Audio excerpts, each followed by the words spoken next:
So my name is Neil Stewart, and I'm Head of Library and Digital here at the Institute of Historical Research. This session is going to explore ways of discovering historical collections and issues around this area. It's intended to be useful for historians, students in history and in related disciplines, and librarians and information professionals with an interest in history. And I suppose also for anyone with a general interest in history. I'm going to do my best to, as it were, get out of the way. Each panelist is going to give a brief, that sounds a lot better. Each panelist will give a brief introduction to the service which they work, on which they work, and how that service can aid in finding historical collections and historical resources. After that, I have some questions for the panel, we'll throw things open to both those people who are here with us in the room and watching online via Zoom. We've got until 12:15 for this session, and I'll make sure that we keep to time, so we won't go over 12:15. A few quick housekeeping notes. Online questions on Zoom are going to be handled using the question and answer function in Zoom. My colleague Sophia, who's at the front here, will be monitoring questions as they come in and passing them on to me, and then I'll share them in the room so that we all know what's happening. We also have a mic if there are any questions in the room, and Anusha, who's here at the front, will be ferrying the mic around. So please, if you're asking a question in the room, wait for the mic to be brought to you. There's no fire alarm planned for this morning, so if the alarm does sound, please head for the fire exits, which are that one over there, and follow instructions from the University of London colleagues.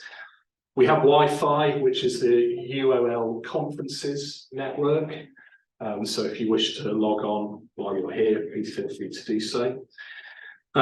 So I think that's all the preliminaries done. I'd like to invite our first speaker, Kathryn Maude, to come to the lectern. Kathryn's from the National Archives. She's the team leader of the Medieval Records Specialists, and her research focuses on women and gender history. Her book, Addressing Women in Early Medieval Religious Texts, came out from Hoydell and Brewer in 2021. Kathryn. Yeah.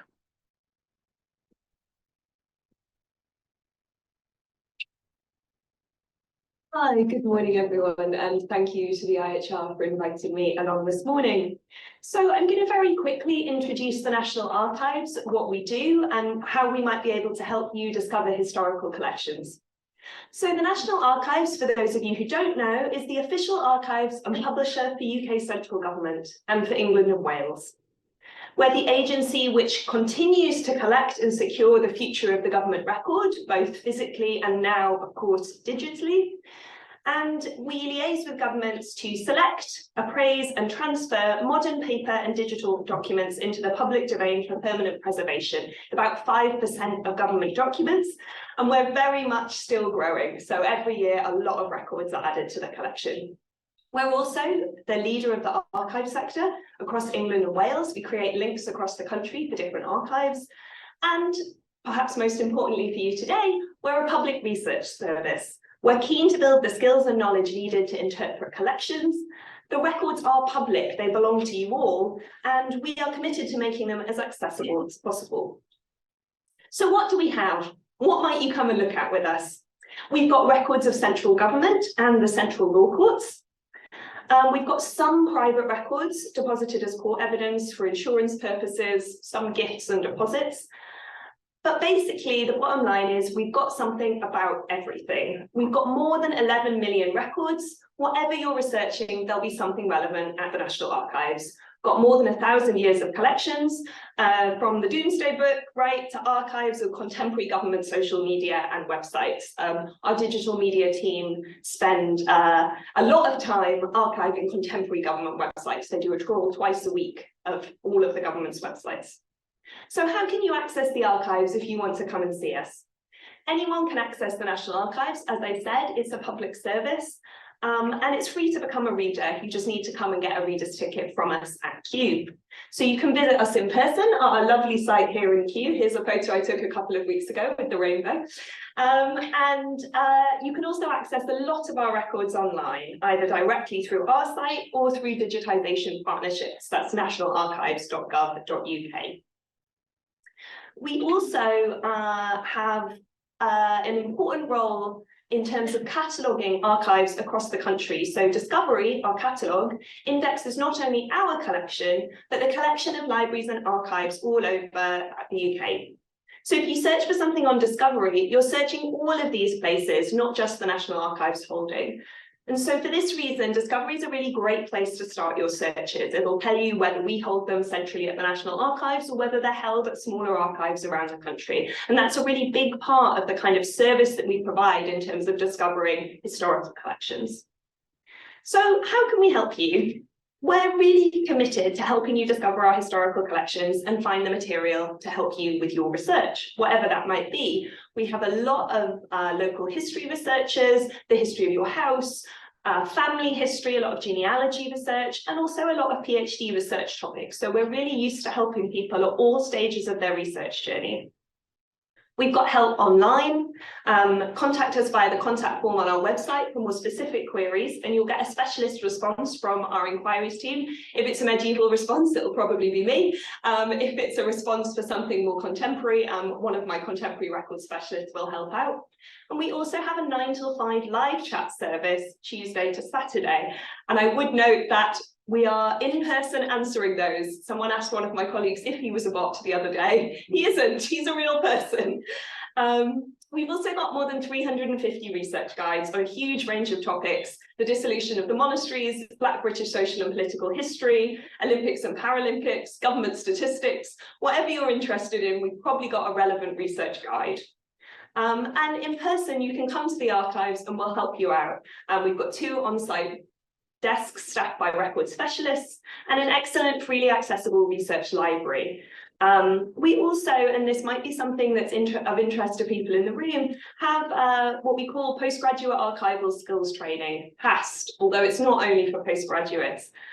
We've got an introduction to archive session if you're new to doing archival research. And then we've also got more specialist skills and methodologies training: visual collections, modern Britain, medieval and early modern, military history. So if anyone's interested in any of that training we provide, please do come and see us at our stand or get in touch with us by email. Whatever you're researching, there'll be something for you to discover at the National Archives, and we really look forward to welcoming you to come and visit us. Thank you. Thank you, Kathryn. Next, we have Luke Davis from Archives Portal Europe. Luke has worked as an historical researcher and an archival volunteer since graduating from a degree in classics. He's currently an ambassador for Archives Portal Europe, an online gateway to European archival heritage. So, Luke, if I could ask you to come forward.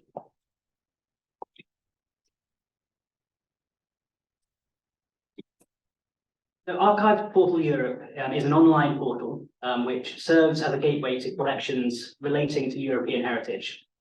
It combines collections from within Europe and also collections from around the world which relate to European history. At present, it holds collections from more than 30 countries, in more than 24 languages and 5 alphabets, and from more than 7,000 institutions. These can include major institutions such as various national archives, but also includes smaller private and community archives and university special collections and other smaller collections. It's currently the largest online repository in the world, and it's constantly growing, constantly getting more data to capture more of Europe's history. The website operates quite like a Google for archives, in the sense that you search for a particular topic, and the term that you search will be searched among all the descriptions held by Archives Portal Europe's collections. The search functions have wildcard tools, which is essential when searching websites with so many languages and alphabets, which can provide multiple options for a particular letter in a word. There are also Boolean operators, which allow you to search multiple words and see results relating to only one of each of the words. For example, in the example there, you can see it's possible to search for the term Napoleon in a range of alphabets using the OR function to search each spelling variation separately. And it's also possible to replace the letter E with a question mark, allowing it to be replaced by any character, which helps to allow for accents in various languages, and then add an asterisk at the end, which includes results which start with the word Napoleon and can be followed by anything, including words like Napoleonic or certain compound words in, for example, German.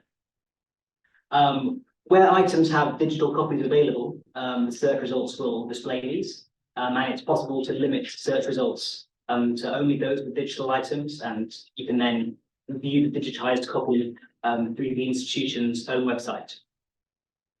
Where the portal differs from something like Google is that it searches in the archival descriptions, not the documents themselves, many of which have not yet been digitized, let alone being passed through an optical character recognition process to allow the text to be machine readable, so it can't search within the actual item itself. Therefore, it can sometimes be necessary to think outside the box and be more open-minded when searching, and allow for the fact that some results may be less relevant or may be harder to find.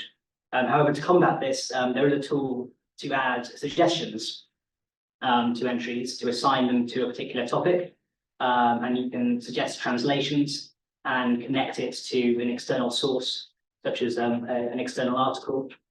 You can also contact an institution to provide feedback on their collections and their digital catalogue. It's very much a collaborative effort.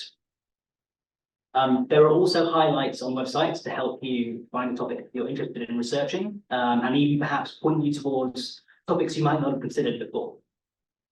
We also host digital exhibitions to showcase the range of collections on display, with research conducted by our ambassadors.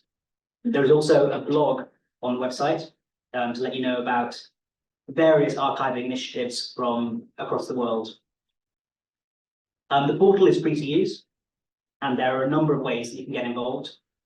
You can become a registered user for free, so you can save searches and you can share results with others. You can also collaborate and add suggestions, as I said earlier. It's also free and easy to become a content provider.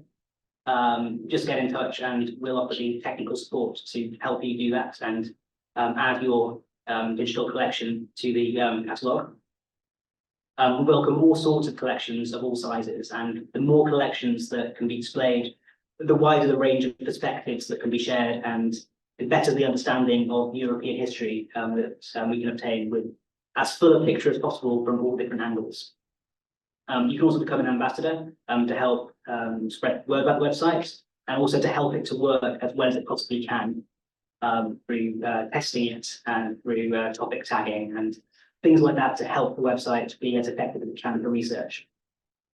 Archives Portal Europe is a really exciting development in discoverability of collections. Previously, not only might someone have had to travel abroad to see collections related to their home country, they might not even known which institutions to look for, as collections have moved around over time. And as it grows, it will become an increasingly useful tool for anyone researching the history of Europe. Thank you.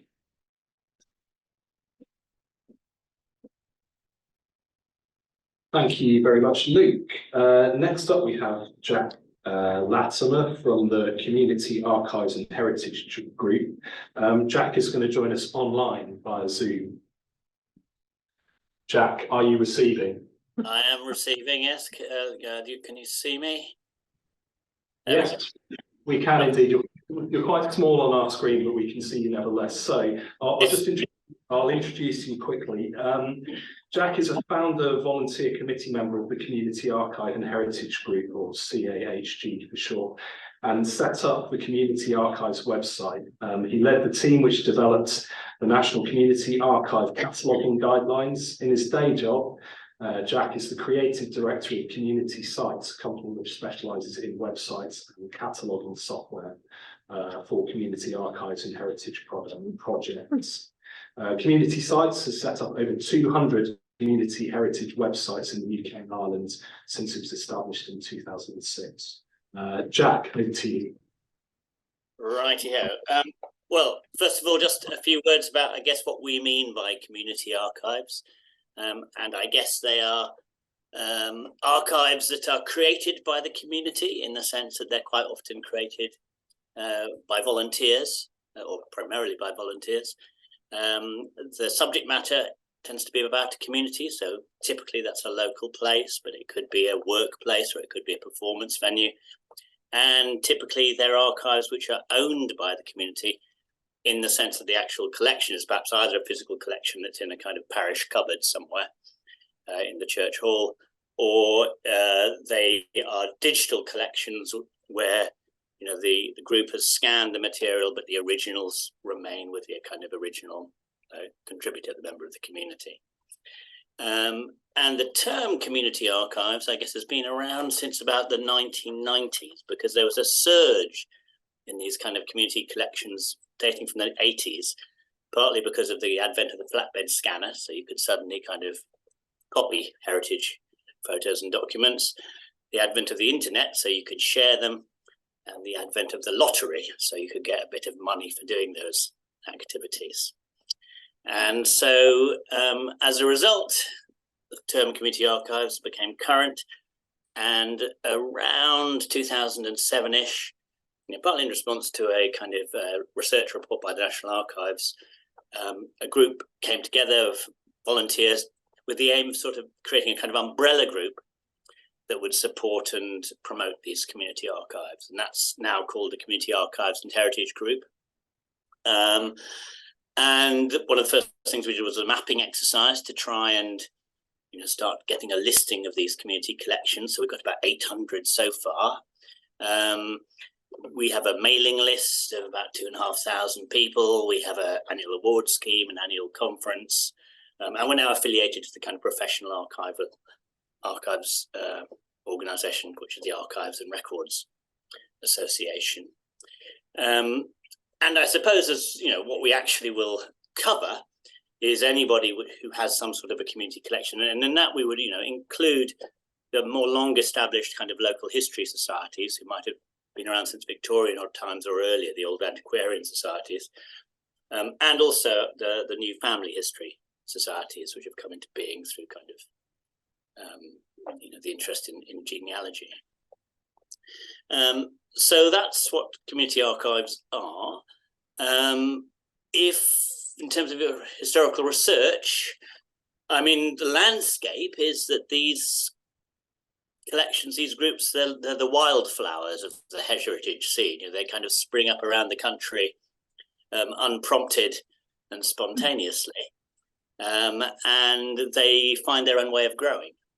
And they will sometimes kind of seek advice from local archives or local museums, but a lot of the time they're kind of finding their own way to build and record their collections.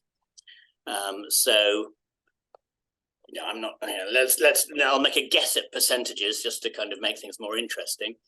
But I would say, let's say that about kind of 30 to 40% of those groups, their collections aren't listed in any way at all. They're just sitting in boxes in the parish chest, or perhaps they're in folders on somebody's computer. Some of them have some form of offline listing. Let's say it's another kind of 40%. So an access database, perhaps, or a spreadsheet. And about 20% are kind of getting themselves online. I'd say that's partly with my help, and partly with the help of other kind of organisations. So how do you find them? One source is the Community Archives and Heritage Group and our kind of directory. But we're scratching the surface. There are thousands of community archives around the country, we think, and we list 800 of them. So we're making another push to kind of increase the number, but it's a fraction. The British Association for Local History has a lot of listings, so they have a slightly different focus. That's another way. But there are a lot, if you went to a kind of, there are regional bodies that will know about, and obviously the local record office will know about local groups. I'm in touch with the Hampshire Archives Trust, for example, which has a long listing of all the kind of groups in Hampshire. So that's how you find them, and you then sort of have to kind of more or less make your own inquiry. You're better off, some of the bigger groups, and those are by and large the ones that have members, so they have an annual income themselves, have kind of online data sets. So particularly the family history societies will have done a lot of work in transcribing wills. Some of the local history societies will have done a lot of work in kind of doing parish registers or land records or something. And sometimes, therefore, they do have big data sets that they've managed to get online. And some of them will have kind of proper online catalogues that are searchable, but it's very much, grassroots research that you would have to do. There is a question which is often comes up is, wouldn't it be great if there was one single repository for all these community collections, or wouldn't it be great if there was one single search point for all these community collections? There's lots of challenges and indeed risks associated with that, which we could perhaps explore later, but that's the general lie of the land.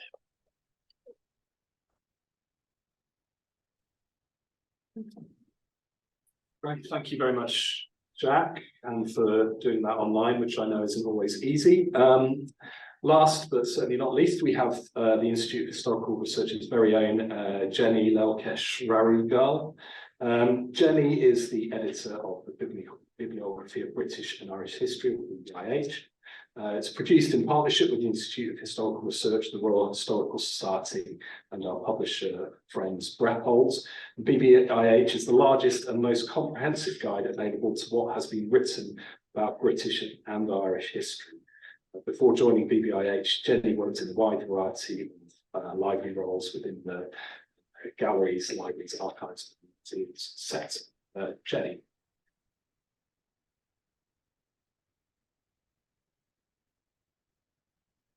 Hey everyone, and thanks for the introduction, Neil.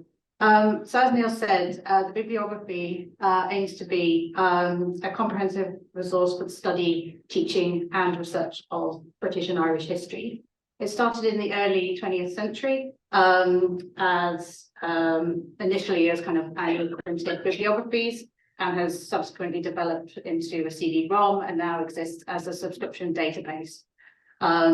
It contains over 650,000 references to secondary sources, so that will be kind of monographs, journal articles, some reviews, as well as edited collections and book chapters that have been published predominantly from kind of the 20th century to today. But we also do contain records of some history PhD theses that were kind of submitted from the late 1990s to today.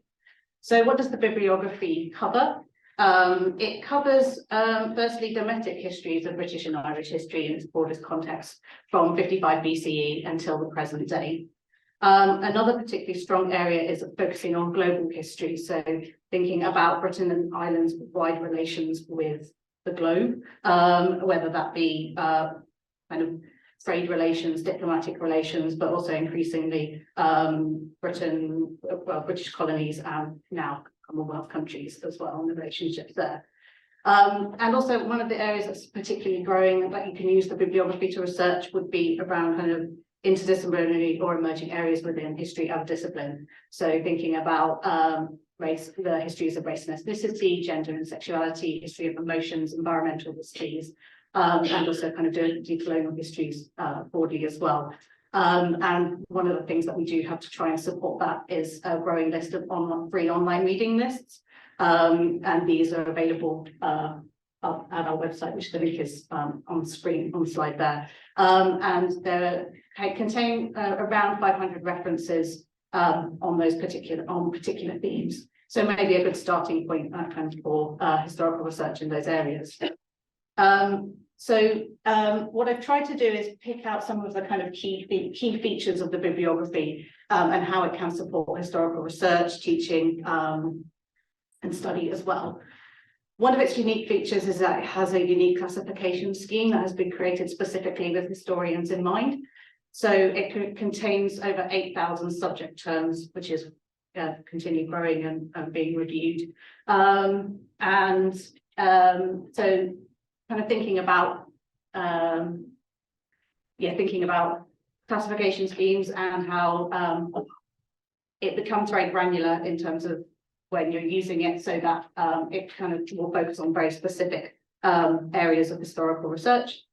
Another area that you can also do is research by historical period. So whether you're researching wide periods or very specific, a couple of years, the bibliography allows you to search that way, which is kind of one of its unique features, and doesn't really happen in similar databases or bibliographies that you might be familiar with using. It also facilitates access to full text. So I think you need to think of the bibliography as a gateway to access, finding historical sources, secondary sources. So it facilitates that through links, including links to DOIs, URLs, whether that be to publisher websites or databases such as JSTOR or Project Muse, or just websites. So they're much smaller publications, and they are available online. We do try to include those links to those as well.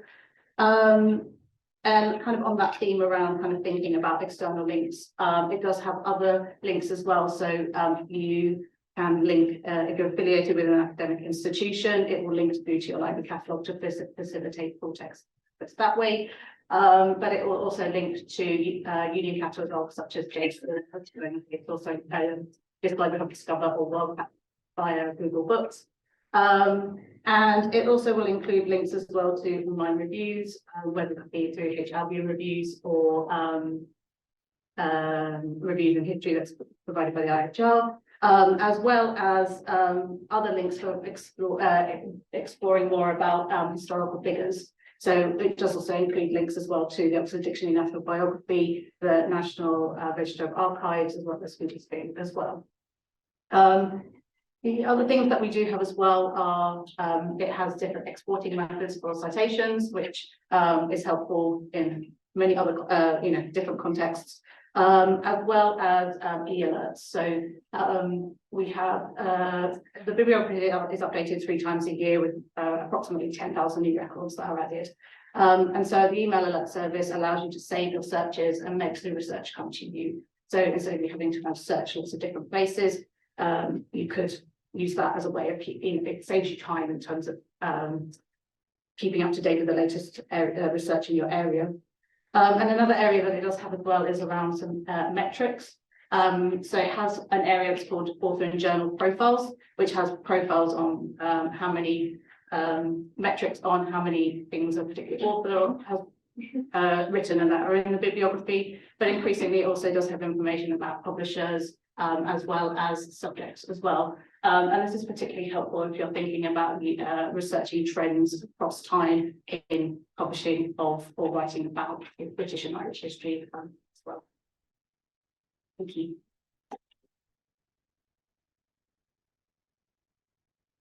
Jenny, and thanks to all our panelists for their presentations. I think we can throw things open to questions now. Are there any questions in the room here? So I can see a couple of hands. So I'm going to give the mic to Nisha. There we go. Thank you. Question for Kathryn from National Archives, please. The current COVID inquiry has shown that quite key intergovernmental communications are occurring via WhatsApp. I wondered what that record is going to look like in the future at the National Archives when a historian wants to look at it. Thanks. Yeah, can I just answer to here, or yeah, thank you. Thank you, Anishka. And thank you for that question. So the National Archives works closely with government departments in terms of what is being preserved. We only preserve anyway about 5% of what the government is producing. If you think about how many emails you all send every day, it wouldn't be possible to preserve everything that is currently being produced by government. So that has always been the case. I think that my colleagues are doing a great job working with government to try and manage all of the information that is coming in, but those will be the information coming through government channels, right? So it will just depend what is being chosen for preservation. And I think that's always a problem or a kind of difficulty for the historian in archival work, is that we never preserve everything that happens. And so the negotiations around history will always be something that is present. As you will know, for your own historical research, you don't just look at the documents that government has, you'll maybe also look at newspaper articles or all of those other kinds of things to think about work. So, but I think it's a kind of live question about what it is that we collect, and that's something that my colleagues are working on all the time. Thanks.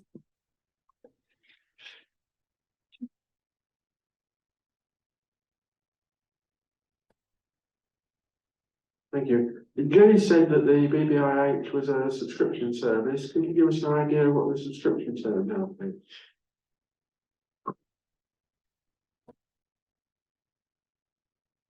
is? Thank you.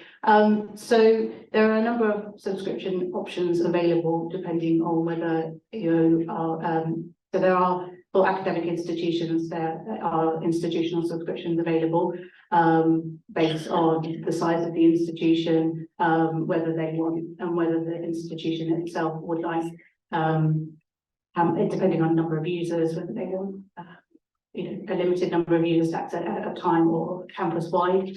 For individuals, there are a number of options available. So there is an individual subscription available, which runs for a year. You can get a discount depending on the institute affiliation that you have. So if you're a friend of the IHR, a fellow or a member of the Royal Historical Society, or very recently a member of the Historical Association, it's a significant discount for an individual subscription. If you are an independent researcher, you may also be able, if there is access via the IHR, but it's on site. So there are a number of options available for access, whether it be through an institution, individual subscription, or visiting the IHR or another library like the British Library or something like that. Does that answer your question? How much? The reduced price is £35 for the year, which is a significant discount. It's around, it changes every year, but for this year it was over £150. So there is a significant discount if you are part of those areas. So you can join the IHR and avail yourself of that discounted rate. We've had a couple of questions come through on the chat. I can see, I think one of these is for Jack. And this question is, would online parish clerks be included in your listings? So that's the entirety of the question. You may need some more context there, Jack, but could you speak to that? Parish clerks, I might need a bit more context. I mean, the majority of the material, most of the groups are doing kind of catalogues of listings of primary source material. So they're doing a standard catalogue that is along the lines of what a record office or a museum might do, where they have collections of photos or documents or oral histories, and they're listing what they've got so that you can then go and kind of look at it yourselves, basically, or sometimes it's made available online. The other groups, and that is particularly the family history societies and more established groups, have done a lot of work in transcribing various sorts of documents, such as land records and parish registers. And in that case, I think they've added value in the sense that they've done work which the local record office or museum just hasn't had time to do, and they can make these available on the website. Now, exactly what they have, in terms of the questioner's query, it'll depend from group to group. But that's the lie of the land. And I think that the starting point is always just ideally to contact the group, have a look at their website.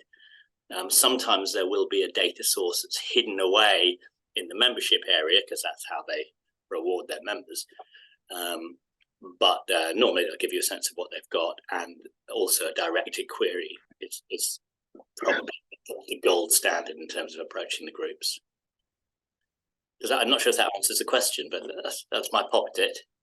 I think that sounds good, Jack. Yeah, that's a very good overview, in my opinion.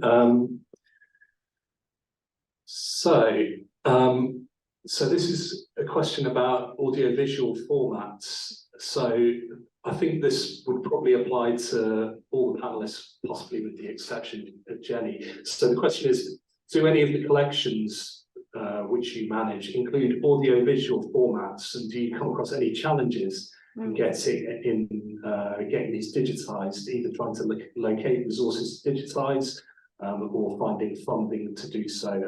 I've slightly paraphrased that question, so apologies. Who would like to take that one first? We can go along, I guess. I'm happy to start. So we do have quite a lot of audiovisual collections, but in particular collections of photographs and collections of audio recordings.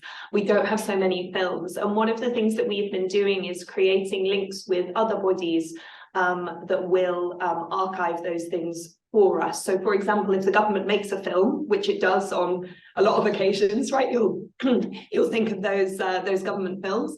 The BFI will hold those films for us so that they're able to be accessed, because we don't have the facilities on site to show them. And so we'll have the kind of associated documentation, but we won't have the film itself, because the film itself will be kept with the BFI, the British Film Institute, so that you can go and access it. In terms of digitization, I think this is a kind of bigger question about the costs of digitization, and also digitizing things well, so it's possible for people to access them. The theme of discovering historical collections, I think, is a really important one, because if we took photos of everything in the National Archives, that actually wouldn't help any of you access it. The thing that helps you access it is the cataloguing, the metadata, all of those kind of things that enable a person to search for something and to actually find it. So I think one of the things that we've been thinking about a lot, we've got a project that's ongoing at the moment called the Prize Papers Project, which is all of the material from ships seized and brought to the High Court of the Admiralty. So it's often ships' personal papers, and that is being digitized in an ongoing way. But one of the things that they're doing is thinking really carefully about how that's digitized, how it's being conserved, and how you can search it. So I'd really recommend you having a look at the Prize Papers website. We're releasing a lot of Spanish language material at the moment that was seized. And there's a lot of kind of stuff in that. We found a bag of letters, and so we still got the bag. And so how do we digitize the bag, right? This kind of one of these questions. And we've created a 3D model of that bag that you can see on the website, because also it wouldn't be very easy for us to show it to everyone who would want to come and see it, because it's very fragile. It's from, I think, the 17th century, although don't quote me on that. And so one of the things I think that's kind of ongoing problem with digitization is that question of how you actually find the things that have been digitized. And we've got a lot of digitization projects that not so much through our website, but kind of, I think, collectively in the humanities, that got very excited about the possibilities of digitizing things, but then actually you can't find them now they have been digitized. And so that's one of the things I think we really spend time working on, and perhaps that's a good moment to segue, actually. Yes, I mean, there is a lot of digitized content on Archives Portal Europe, both photos and videos. We don't host them on the website, so they are accessed through institutions' own websites. So you can search for a term and filter by only items that have been digitized, and digital item is freely available. And then you can filter further by image or video. But yeah, they're not hosted on the website, which is quite a good thing in a way, because it means that you can fit a lot more on the website. It means it's much more accessible to people with maybe not a very fast internet connection, or with you know, those slower connections. So yeah, the aim is very much more getting out there the range of things that are available to see for us, rather than having rather than hosting images and videos on the website, which would take a lot of space and a lot of storage. We focus more on the archival descriptions, and from there you can go and see on their website through a link, see the digitized copy if there is one available. So yeah, I think it's more about discoverability and making sure things are able to be found. That's the most important thing, really. Jenny, do you have anything to add on this one? I did have, Sure. although it doesn't specifically is related to bibliography, but I was thinking more widely about archiving websites and the problems that come with dynamic websites and the technology not being there yet to capture dynamic websites, and how is that going to then impact future historical research if you can't see, if it's constantly changing, proprietary proprietary websites, if it belongs to a big company, for example. It's just a lot of more of a question, but also important to raise, considering how things are presented online and how that is changing as well. I think that's a particular problem at the moment, and we're seeing these problems with the British Library are having. And what does that mean for things like web? We've got a question in the room, and then Jack, I'll come back to you if that's okay.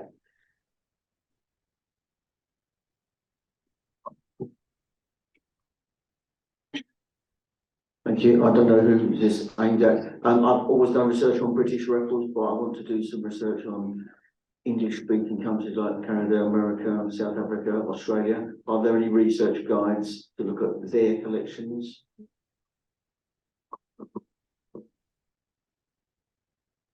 I think. Hi, so at the National Archives, obviously we are the repository of UK central government, but one of the things that we do have on our website is research guides about what we don't have. So for example, if you're researching genealogy, and if you're researching kind of perhaps a family's military past, or perhaps someone who emigrated to Australia or emigrated to America, or those kind of things, we've got guides about kind of how you might follow them from England to those places, but also I think stuff about family history there and military history in particular. So we there's a lot of material in, for example, Canadian museums and Canadian archives that has really close links with material that we might have. So one of the things I guess that I would say to start with is we've got all of the, for example, Colonial Office records, and we've also got all of the Foreign Office records. So if you start by thinking about the links between the UK government and governments around the world, then perhaps you can follow those links to the other place. And I think we're really trying to expand that element of our research guidance and of our research collections. And also, I'd be really excited to hear from all of you what kinds of things would be most useful for you, because that's one thing that we're always trying to work on, is to expand that guidance. And I imagine that, does anyone want to add anything there? Not specifically around primary sources, but for secondary sources, the bibliography is really strong on colonial imperial history, specifically kind of Britain and Ireland during the kind of colonial administrative periods. So it might be, finding things in the bibliography and then looking at that source, looking at the bibliographies and seeing what sources they have used to produce that secondary source. Is another avenue to explore. You okay there, Luke? Do you want to come in on this? I was going to say it's only sort of tangentially relevant, but the sort of talk about the links with colonialism.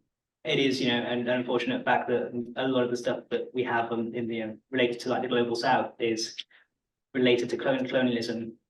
I was wondering what people thought about that in terms of the things that you're likely to find are not going to be always particularly pleasant, and are not going to be, how do we deal with that? With Archives Portal Europe, which we're trying a lot to do sort of de-bias things and to sort of decolonizing the archives, and how to approach changes in attitudes and things. And I wonder when you're researching places that used to be sort of colonialist, is there a difficulty in doing that in a sensitive way in the modern age? That's just a thought that might be. Question from the floor.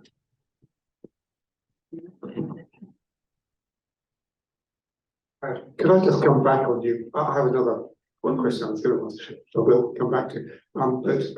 Is there not an issue around that? That those of us doing research, one of the things that we absolutely have to do is not to apply modern day attitudes to social conditions, historical conditions at the time.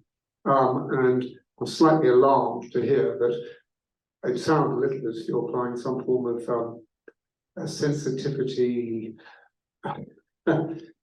censorship to what needs to be in the original context, it would seem to me. Perhaps can you deal with that first, and then I'll come back if I remember.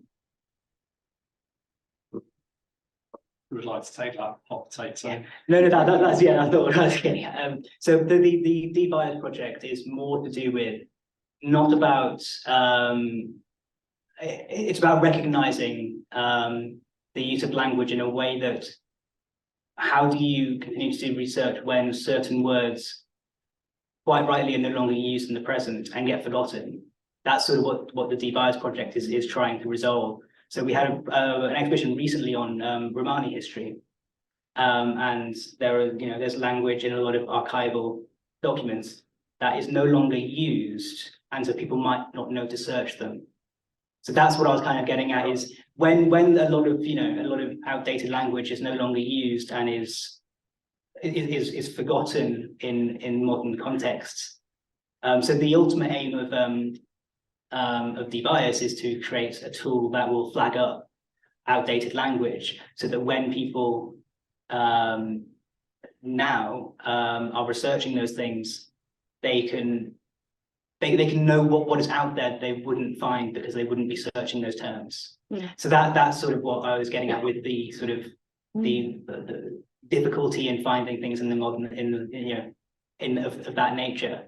It was that you wouldn't know to search certain terms if you think in 100 years' time. So that's yeah. That's fine, just can't. Sure, yeah.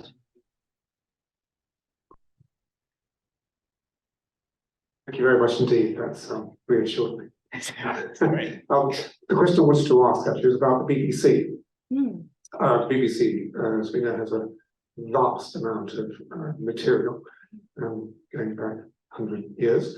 And I've tried in my work to access it and found it extremely difficult. Do you, perhaps Kathryn, do you have an answer to this and advice as to how one accesses material on the BBC? I'm afraid my answer is going to be, as it was for the previous question, I'm afraid we don't have that. So the BBC Archive is a completely separate institution. It's an institution that works kind of only for itself. So we would have the kind of central government documentations, perhaps about relationships with the BBC or about debates on the license fee, that kind of thing. But we don't have any access internally to the BBC Archive. So I don't know how easy they are to access, but that would be something that would be in terms of their archive rather than in terms of anything we've got on the central government side, I'm afraid. Thank you. Jack, is there anything you'd like to pick up on? I'm conscious of not wishing to give you a fair shake. I just jumping back to the audiovisual collections, just to say, I suppose that the landscape for that is different for community archives, because the majority of the 200 odd kind of collections I've helped get online, they are displaying the actual photos or the actual videos or the actual oral history. So particularly photos, because that's what they're trying to do. And a lot of them have born digital collections, so they're starting off with digitizing to begin with. So I think that's the answer. Videos always tend to go up via YouTube just because it's a lot easier to process them in that way and host them externally. Audios, you don't tend to get the full hour-long kind of oral history recording on the website. You'll get little clips and a transcript or an index of the interview, so you can listen to the thing offline. That's all I was going to add to that. Thanks, Jack. The Q&A has been going berserk, quite literally berserk. So which is the first question that was posted? So an anonymous questioner asked, does the National Archive cover the visual collections such as things like Victorian's children's book illustrations? So I suppose there's a question here around extraction of images for research purposes. Hi, so what we've got in the National Archives is we've got a very large Victorian patent collection and copyright collection.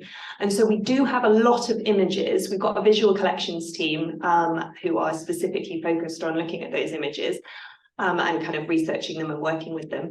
So if you want to kind of find images at the National Archives, you're often looking for where those images intersected with central government in some way. Right, and so in that case, they were copyrighted. So if a Victorian children's book was copyrighted, then, which it often was, at least the cover would have been copyrighted, then we will have an image of the cover and a description of the cover.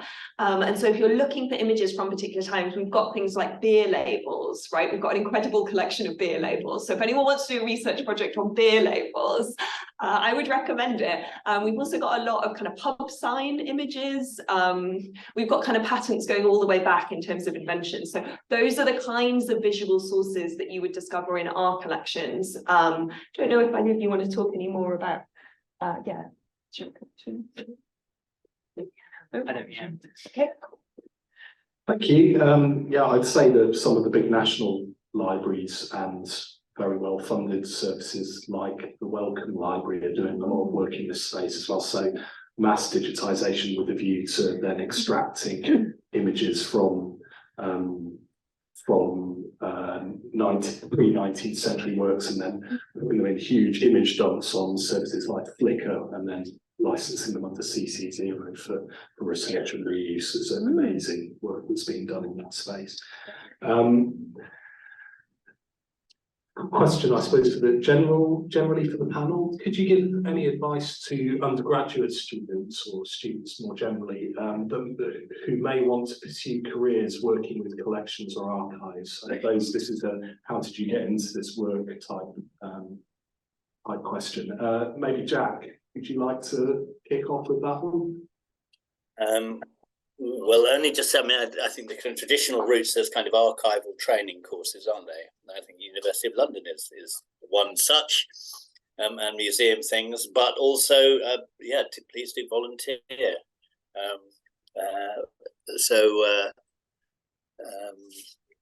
I mean, I think that's probably the other thing, that if you could do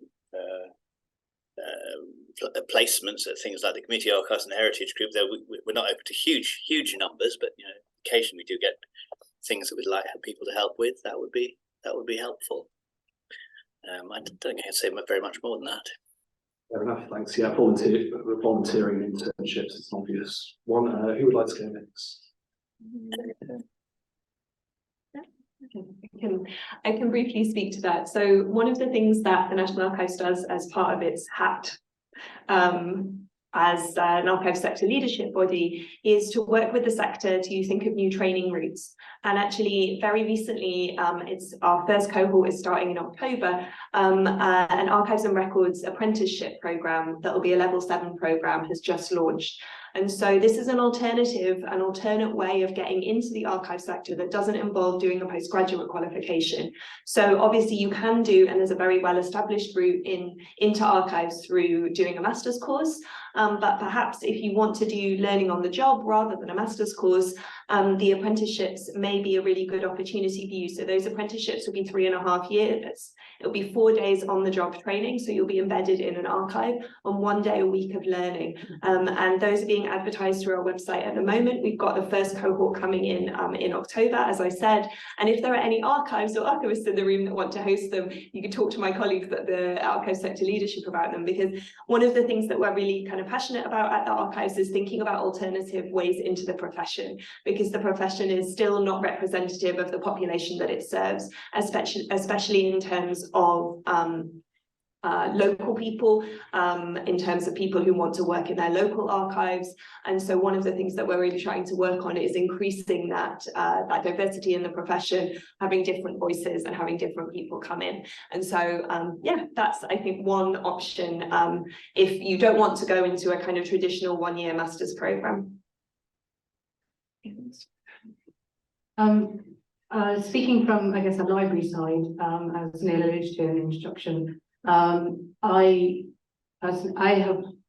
did go through a librarian training route, but before that I did a lot of part-time temporary contract work and volunteer work to get experience, to figure out what it was that I actually wanted to do, and thinking a little bit about outside the box, thinking about information adjacent areas, not just within, I guess, libraries, archives, museums, but thinking about more broadly about data science areas that might be, or digital humanities areas that might be applicable.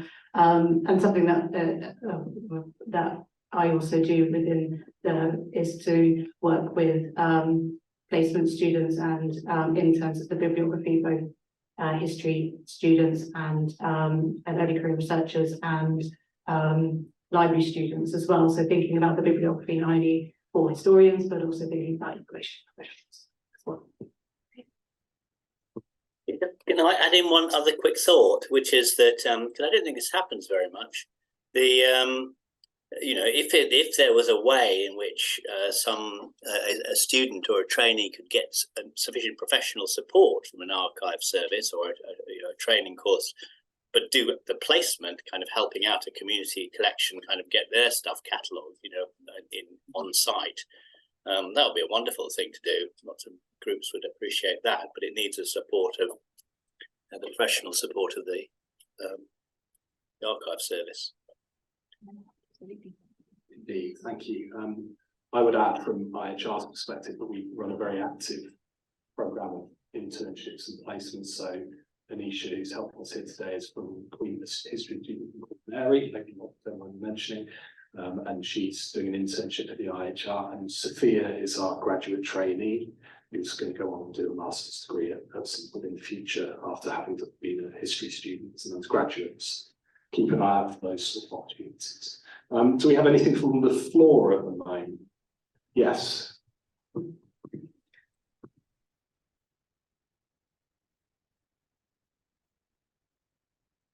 Hi, thank you. I have a friend who has built not one but 2 sheds in his garden to accommodate his local history archive. And I can tell you that Lambeth Archives are a little bit apprehensive about what's going to happen one day when it comes to them. I'm just curious to know whether the National Archive has got elastic walls, and what will the day come when you actually run out of space?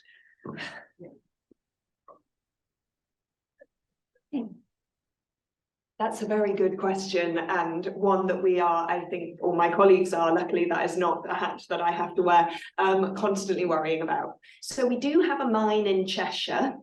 It's called Deep Store, and there is one of the things that we're doing is, as new collections come in, where the collections that are being deprioritized, the collections that people don't order up, or collections that are fully digitized. So for example, the census, right? You might have seen that we launched the 1921 census last year. You can now access that online. And so because that's the thing completely digitized, the original files are kept. Of course, we keep them, but those are now in the mine. So if you need them for any reason, if the digitization scan isn't very good or you need it, we can still order it up from the mine, but at least it means that there's kind of some space. It's a rock salt mine, so it's very dry, which is why it's a good place for archival boxes. But also one of the things that we're kind of constantly thinking about is how we can keep that sustainable. Of course, it helps a little bit that a lot of current government documents are digital, right? So we're not having to accession so many boxes of stuff, but we're currently in the process of moving some MOD archives across, and also Ministry of Defence, and also the parliamentary archives will be merging with the National Archives in the next few years.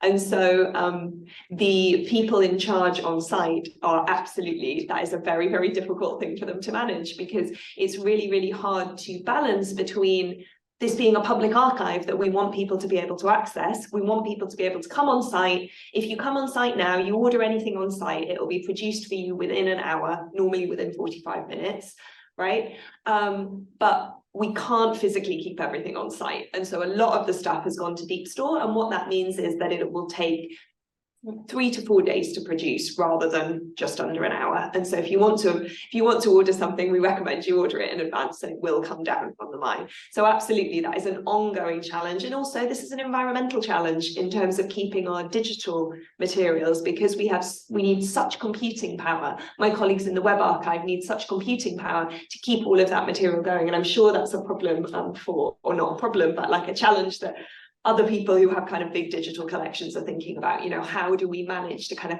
keep these accessible, but also to minimize their environmental impact in these big computers. So basically, I don't have an answer to your question in the sense that, yes, it's an ongoing problem space, I think, of all archives. Well, that was kind of even the point of where I was sort of saying that Archives Portal Europe is it's focused on the text of the archival descriptions. So it doesn't quite have the same problem of needing massive computing power. We just piggyback on the computing power of the other archives. So yeah, so it's because it's only the descriptions, it's not quite as sort of a monster of a hosting requirement. Okay, thank you. We've got about 10 minutes left, so we'll try. Sorry, one Jack. thing about that, which is just to say, in terms of your friend with the shed, I mean, I think, you know, the work that he can do, you know, we can do, is to make the material as archivable at least as possible. You know, so it's going to be much easier for the National Archives or whoever if it's already got a listing that's compliant with whatever cataloguing standard that organization uses. And ideally, if it's already digitized and organized. So there is kind of stuff you can do to help prepare it, I think, and that's worthwhile doing. And I also think, you know, in the long term, that probably even the mighty organizations like the National Archives will run out of space or something like that. It will be a challenge just with the volume of stuff we've got. And, you know, maybe kind of things like cloud storage will become, you know, galloping to the rescue, not galloping to the rescue, but are available to be, yeah, a distant horse that's galloping by that we could try and jump on might be helpful. I'll pass on the message. Thank you. Yeah, okay, so we still got quite a few questions on the chat, on the Q&A function here. I'm conscious of time though. So the first one, perhaps just to answer quickly, what sort of barriers exist for a hypothetical digital platform that makes archival material for one subject only different from lots of the other kind of generalist archives that might be available online?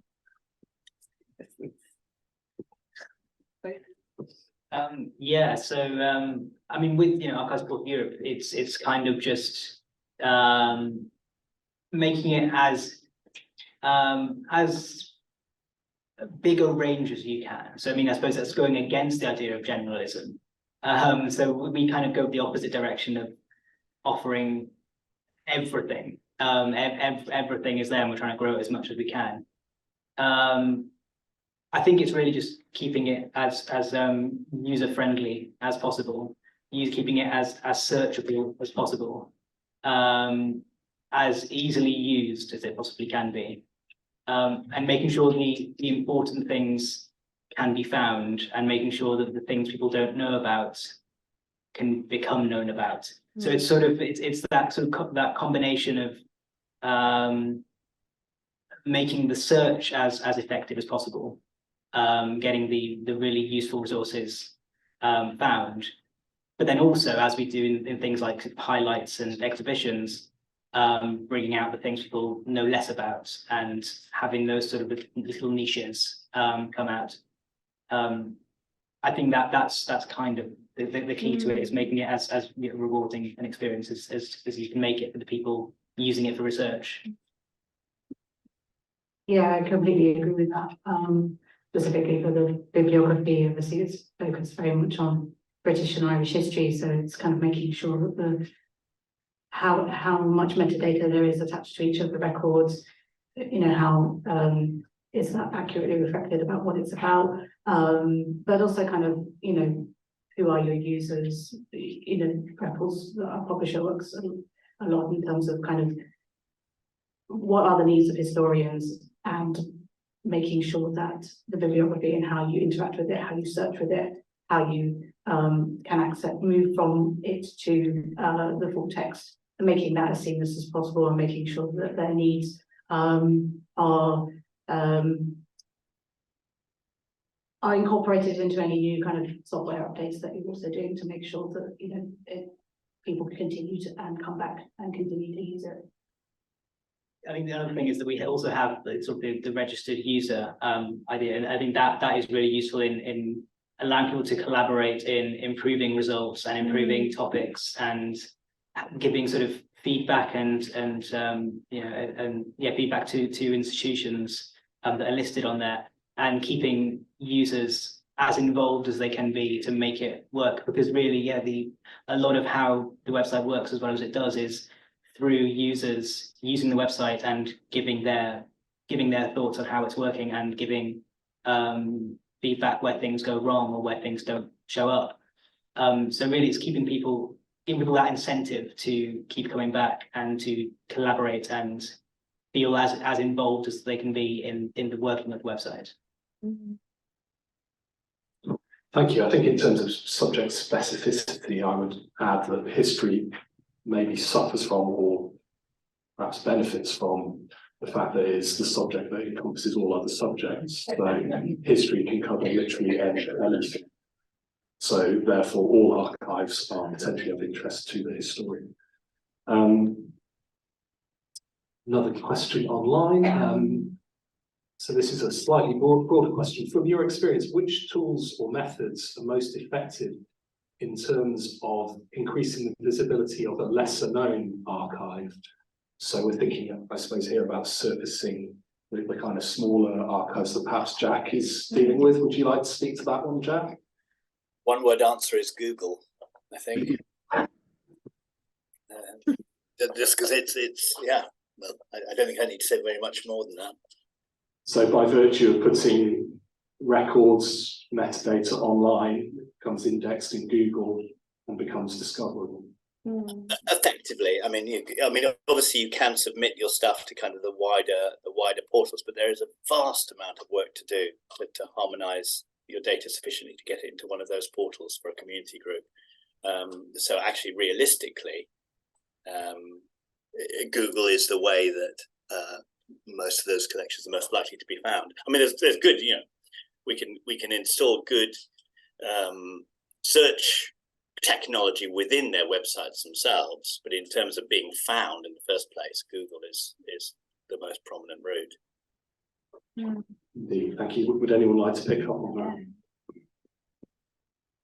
that? I think I'd add the one thing that the archives portal Europe does is it does place the sort of the smaller community archives alongside the bigger national archives, and so it is possible to get that sort of wide range of perspectives through a single search. And so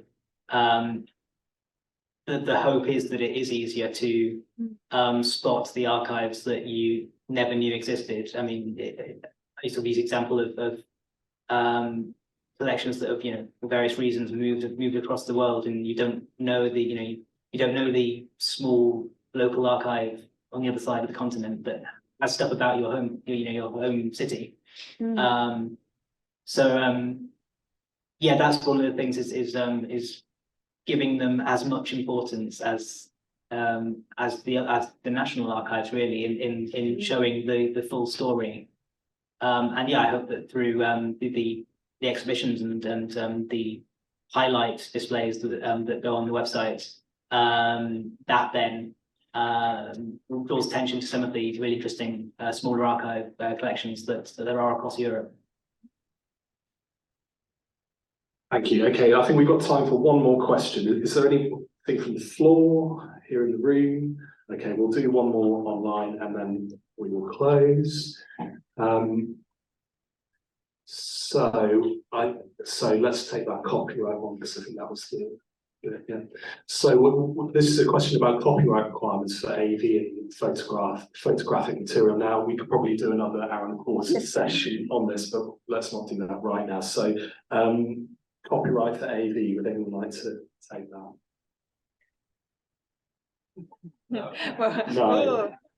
it's complicated. The death of the author plus 70 years is the rule of thumb, isn't it? But that can get very complicated when you're talking about, particularly about professionally produced material and organ works and all this kind of stuff. So I think on maybe copyright is a good place to end things. So I'd like to say thank you very much to our panel members for their contributions today. It was a really good debate, I thought, at least. And I hope you all found the section useful.